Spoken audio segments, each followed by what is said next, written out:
आपकी असफलताओं के लिए जिम्मेदार कौन है? आपके माता पिता जो चाहते हो है कि उसके बच्चे खूब नाम रोशन करे, खूब आगे बढ़े, लेकिन वही माता पिता ये कभी नहीं चाहते कि उसके बच्चे इसके कुछ ऐसा कर दिखाए जो पूरी इस दुनिया में किसी ने नहीं किया हो।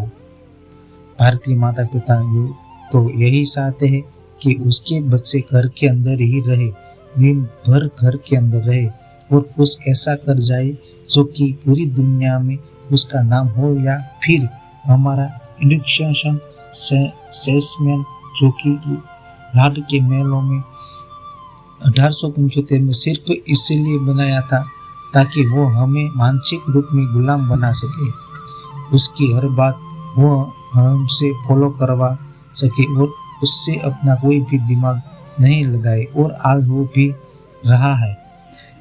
जब भी हमें व्हाट्सएप पर कोई भी न्यूज़ आती है, चाहे वो फेक हो, हम अपना बिना दिमाग लगाए, बिना सोचे समझे उसे फॉरवर्ड करने में लग जाते हैं, क्योंकि हमें एजुकेशन सिस्टम ने सेल्फ अवेयरनेस ऐसी कोई चीज़ दिखाई ही नहीं है।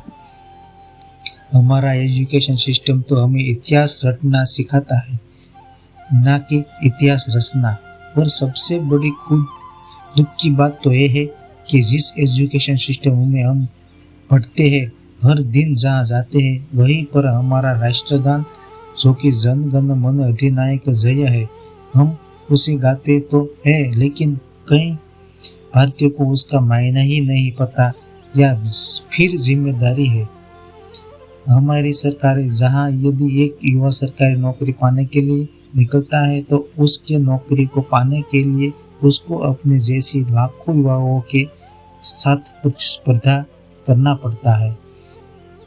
चलिए मान लेते हैं ये सब आपकी असफलता के लिए जिम्मेदार है, लेकिन कई सालों से इन्हें जिम्मेदार ठहराने के बाद भी क्या आप असफल पाएंगे? नहीं, बिल्कुल नहीं, और वो भी नहीं पाएंगे।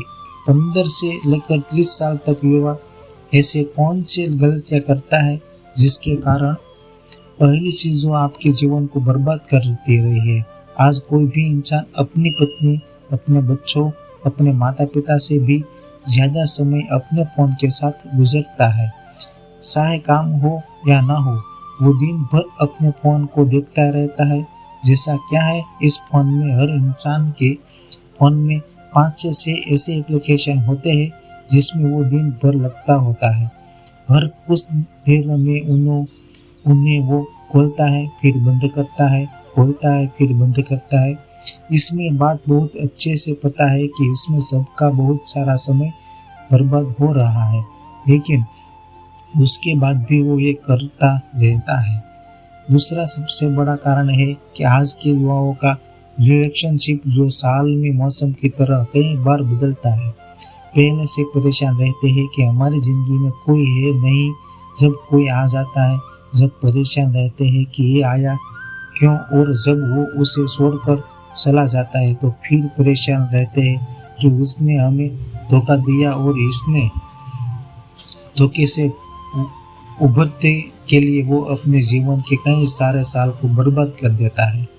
बाबू जान सोना करने के चक्कर में वो ये भूल जाता है कि उसकी जिंदगी में इससे भी ज्यादा कुछ महत्वपूर्ण है। पहले तो वो एक दूसरे से वादा करते हैं कि एक दूसरे से साथ रहने के लिए, फिर वो ना दोनों एक दूसरे के साथ रहते हैं और ना ही ये समय अपने साथ रहता है। तीसरा सबसे महत्वपूर्ण कारण है कि हमारी सोच में इनोवेशन का नाम ना हो। आज हम भारतीय बहुत ही फक्र से साथ कहते हैं और होना भी चाहिए कि हमारे सुंदर पिचाई गूगल के सीईओ के सत्य नडेला, माइक्रोसॉफ्ट के सीईओ है इंद्रा नोएड, पेप्सी के सीईओ है, और ऐसे बहुत सारे भारतीय विदेशी कंपनियों के लिए बहुत अच्छा कर रहे हैं।